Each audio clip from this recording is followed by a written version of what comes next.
соединиться, руки опустите. Ноги соедините, руки опустите. Bonjour à vous. Alors, la fois dernière, je vous avais présenté un petit peu ce qu'était une bibliothèque au Moyen-Âge, quels étaient les livres qu'on pouvait trouver dedans. Et ce que je voulais vous proposer aujourd'hui, c'est de voir un petit peu comment on fabriquait ces livres pour pouvoir alimenter la bibliothèque du Moyen-Âge. Donc, on va faire un petit tour du côté d'un scriptorium. Donc, le scriptorium, c'est tout simplement le lieu où étaient recopiés les livres au Moyen-Âge. Parce que les moines n'achetaient pas, ou très rarement, des livres déjà tout faits. La seule chose qu'ils achetaient, c'était du parchemin. Donc il y avait toujours un parcheminier près d'un monastère, prêt à lui donner des pots. Donc le parchemin, c'est en effet un support fait à base de peaux, donc de peaux d'animaux. On a des peaux, nous, les plus courantes en Occident, ce sont les peaux de mouton et de chèvre, c'est avec ça que sont faits nos livres. Donc ils allaient récupérer plusieurs peaux. Il faut dire que c'était déjà très cher pour eux, donc ils ne pouvaient pas de toute façon acheter beaucoup d'autres choses. Tout le reste était fabriqué par eux-mêmes. Une peau de parchemin, donc il faut dire que ça prenait quand même du temps et beaucoup de main-d'œuvre. Ça pouvait durer, le temps de traitement, etc., pouvait durer jusqu'à 3 mois. Et il fallait énormément de savoir-faire pour arriver à une peau de très bonne qualité. Surtout que pour les livres les plus sacrés, notamment des petites bibles, les ouvrages les plus prestigieux, les moines demandaient du vélin, qui est encore plus cher, mais qui était très apprécié parce que c'était de la peau de veau mort-né, un support très lisse, parfois même brillant, très, très doux, très blanc, donc de très bonne qualité. Et on s'occupait de recopier donc dessus des livres manuscrits qu'on n'avait pas. Parfois les moines allaient dans une autre abbaye pour recopier, ou parfois ils pouvaient également obtenir l'autorisation d'un prêt, ce qui était assez courant, mais certaines ne le souhaitaient pas parce qu'on ne retrouvait pas forcément le livre. Certaines, en effet, donnaient, mais ne revoyaient plus jamais leur ouvrage.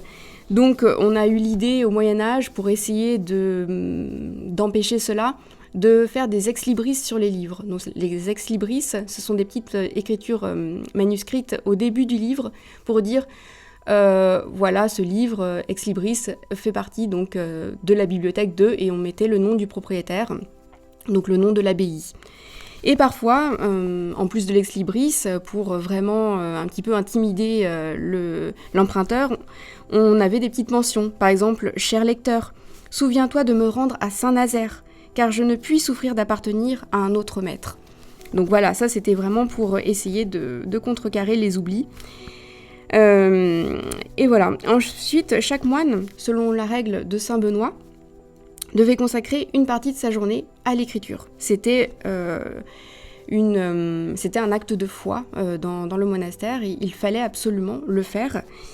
Il travaillait donc à ce moment-là, ils s'appelaient les moines copistes, mais en fait ce sont les moines, tout simplement, qui à certaines heures travaillaient à cela. Et ils étaient sous la surveillance du fameux armarius, donc le bibliothécaire. L'armarius devait absolument se charger de leur fournir le matériel, donc les encres, etc., savoir s'il y a assez de parchemin, etc., tout ce qui servait donc à l'écriture. Et il les surveillait également, parce que certains s'endormaient ou travaillaient plus ou moins sérieusement. Donc il était vraiment chargé, comme dans une salle d'école, de la discipline. Ce scriptorium, c'était l'endroit, on va dire, relativement le plus confortable quand même de l'abbaye. Confortable parce que c'était l'endroit le seul chauffé de l'hiver pour essayer d'empêcher notamment que l'encre ne gèle. Donc c'est pour ça que je dis relativement confortable.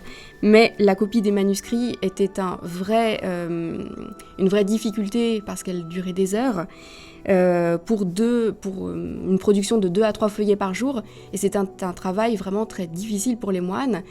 Souvent ils avaient mal au dos, ils avaient mal aux yeux, et du coup ce n'est pas rare de voir dans les marges de petits dessins, de petites choses, parfois grivoises même. Tout ce qui peut passer par la tête du moine pour se défouler, en fait, c'était assez accepté, parce que les marges, de toute façon, même dans les textes sacrés, servaient à montrer la limite entre le sacré et le profane. Donc on a dans nos livres, par exemple, ce qu'on appelle les jambages, donc on continue les jambes de certaines lettres. Ça ne sert absolument à rien, mais simplement à se défouler ou à rendre un peu joli selon la volonté du moine. On trouve aussi des grotesques, donc ça ce sont des têtes très énormes, un petit peu affreuses, qu'on retrouve aussi dans les marges. On a des animaux hybrides, on a toutes sortes de choses un peu profanes, et dans le colophon, on a également des petites mentions qui montrent que le moine a souffert et n'en pouvait plus. On a aussi des petites mentions dans les marges telles que « Comme ce parchemin est velu », donc rien à voir avec le livre, « Il fait froid aujourd'hui, la lampe éclaire mal. Je ne me sens pas bien aujourd'hui, et il est temps de commencer à travailler. C'est maintenant l'heure du déjeuner. » Alors, les moines étaient très organisés donc, dans ce scriptorium. Je vais revenir au travail vraiment de la discipline qu'ils devaient avoir. Jamais un moine ne recopiait lui-même un livre à lui tout seul. Souvent, le livre était d'abord donc en cahier, donc on donnait un cahier à chaque moine, et il recopiait donc une partie d'un ouvrage. C'est pour ça qu'on a des écritures très différentes d'un cahier à l'autre au sein du même livre. C'est parce qu'on a changé de scribe et donc de main. Et chacun avait sa tâche. Donc notamment les novices, eux, ne recopiaient rien du tout parce qu'ils ne s'étaient pas encore assez bien entraînés. Et de plus, ils n'avaient pas fait leurs vœux. Donc les novices, c'est ceux qui sont les futurs clercs mais qui ne sont pas encore vraiment inscrits dans le monastère. Eh bien eux, ils faisaient ce qu'on appelle la réglure. Donc ce sont en fait, on peut les retrouver encore parce qu'elles n'étaient pas effacées. Systématiquement, on les retrouve. Ce sont tout simplement les lignes que l'on faisait pour délimiter le texte et pour que les moines puissent écrire droit derrière. Ensuite, ils passaient l'ouvrage au moine copiste, vraiment. Donc le moine copiste, c'est celui qui écrivait tout ce qui était en noir. Pour effacer, ils avaient un petit grattoir. Évidemment, on ne pouvait pas effacer trop de fois, donc il fallait faire très attention. Donc c'était un petit couteau ou une pierre ponce. Ils avaient aussi parfois des petites sortes de gommes qu'on utilisait avec une sorte de mie de pain trempée dans du lait. Donc voilà toutes les petites astuces au cas où on se trompait. Et quand on n'avait plus de parchemin et que l'abbaye n'avait plus trop les moyens d'aller chez le parcheminier, eh bien on utilisait des livres qu'on considérait comme plus intéressants. On effaçait tout ce qu'il y avait à l'intérieur, donc dans des sortes donc, de mixtures qui permettaient de retirer l'encre.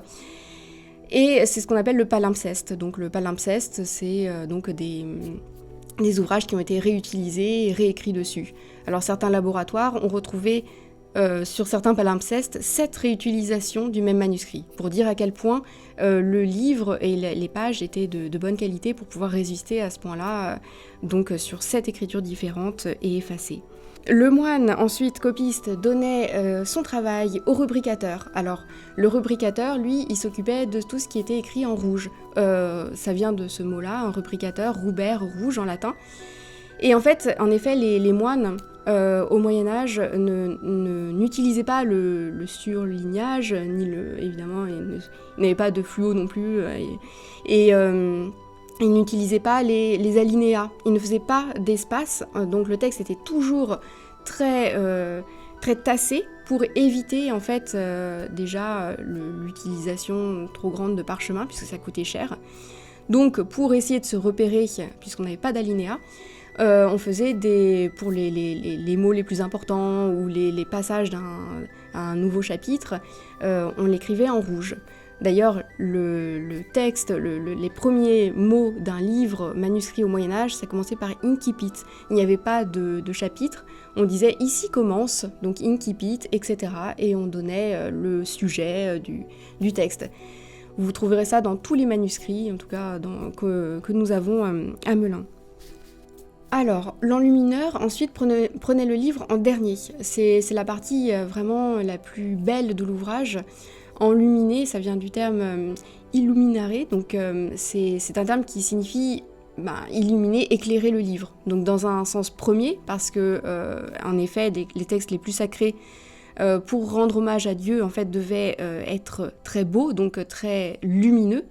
Et au sens second, pour pouvoir tout simplement éclaircir le texte. Il fallait que la personne puisse se repérer facilement dans le texte. Donc par exemple dans la Bible, on a des lettrines, donc les lettrines c'est les grosses lettres qui commencent un chapitre, qui sont en fait historiées, donc on a une petite histoire à l'intérieur qui montre ce que le texte va dire. Donc par exemple on a Jonas qui se fait manger par un poisson. On a aussi les 7 jours de la création, on l'a dans une grande lettrine. On a toutes les étapes très bien décrites qui montrent en fait tout ce que le texte va dire. On a aussi donc le Moïse avec l'étape de la loi. Tout ça est bien expliqué, ce qui permet au lecteur de se repérer très facilement. Pour les lettrines un petit peu moins travaillées, qui permettent simplement de se repérer mais sans avoir une histoire à l'intérieur, on appelle ça les lettrines ornées. Elles représentent simplement un petit passage qui commence, qui est intéressant. Donc on a des motifs floraux dedans, ou encore des animaux hybrides, c'est très apprécié au Moyen-Âge. On a également tout ce qui est lettres champis. On a aussi des lettres filigranées. Donc ça, c'est vraiment des lettres dentelées. C'est tout un travail de petits filaments qui montrent la lettre comme un petit peu une dentelle, oui. On a l'utilisation de jambage, encore une fois, donc les lettres qui se rallongent sur leurs jambes. Et puis des pieds de mouche.